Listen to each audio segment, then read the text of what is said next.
Welcome to the Roy Morgan Weekly Update.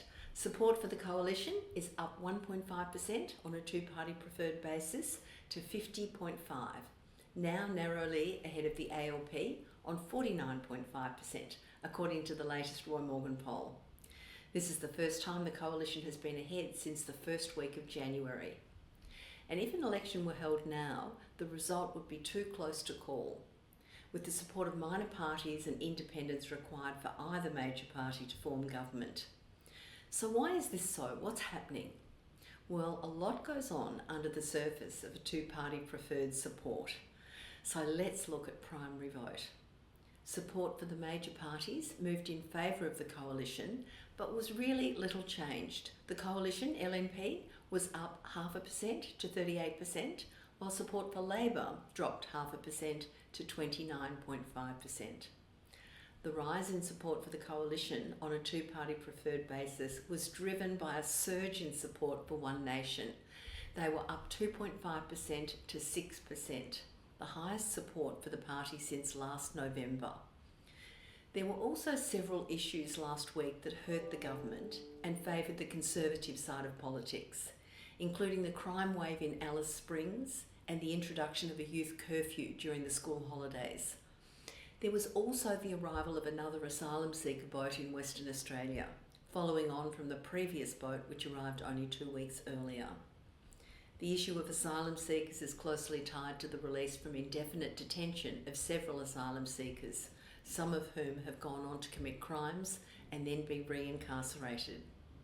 These issues are not good for the Labor government and play to the views of One Nation, which is known for talking tough on the borders and took a firm stance against the Voice last year. Also hurting Labor on a two-party preferred basis was the drop in support for the Greens. They were down 2% to 13.5%. Support for independents was unchanged at 9%, while 4% support other parties. On the other key indicators, government confidence, consumer confidence and inflation expectations, there was also not good news for the Albanese government. Roy Morgan government confidence was down 1.5 points to 74, well below the neutral level of 100 and the lowest rating since November 2023, just after the last interest rate increase. Now, only 30% of Australians say the country's heading in the right direction, while 56% say the country's heading in the wrong direction.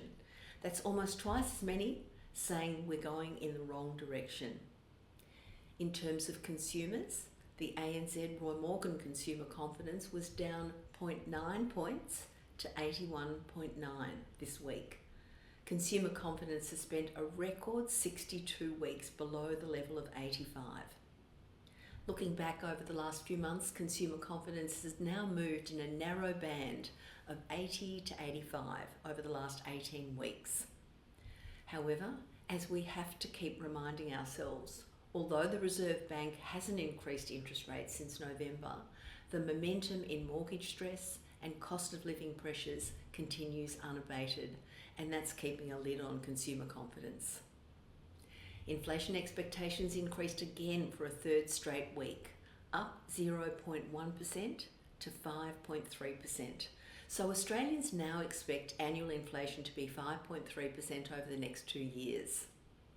This is the first time inflation expectations have increased for 3 straight weeks since late 2022. That was when inflation expectations peaked at 6.8%. Like consumer confidence, inflation expectations have stayed within a narrow band of 4.8% to 5.3% since early December. Now, there was mixed news for the labour force.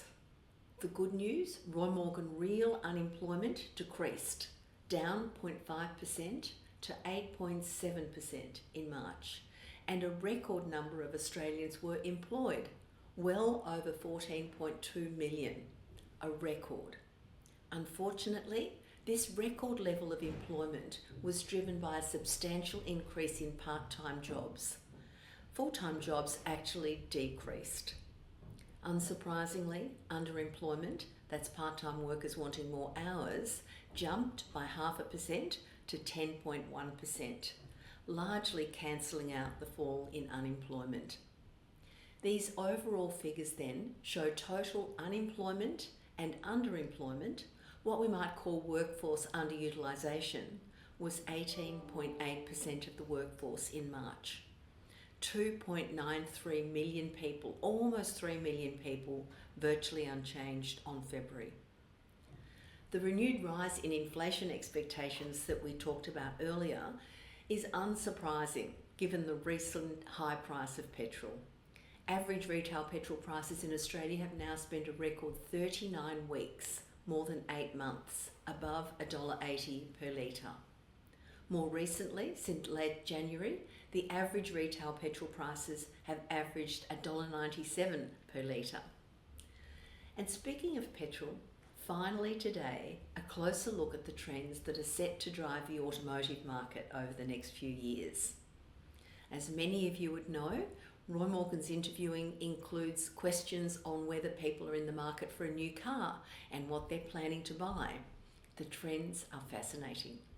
The latest results show that for the first time, more Australians who are planning to buy a new car in the next 4 years say they're looking to buy a hybrid or electric vehicle than a petrol vehicle. For those who like numbers, here they are. 1.3 million plan to buy a hybrid, 607,000 plan an electric vehicle.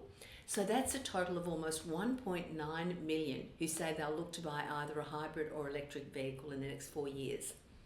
Less than 1.7 million say they're looking to buy a petrol vehicle. The preferences for hybrid vehicles has increased by 154,000 from a year ago, and the preference for fully electric vehicles is up 37,000. In contrast, preference for petrol vehicles has fallen by 81,000 in a year. There's been an even greater fall for those preferring a diesel vehicle. That's down a large 130,000 to 498,000, and below the preference for electric vehicles for the first time.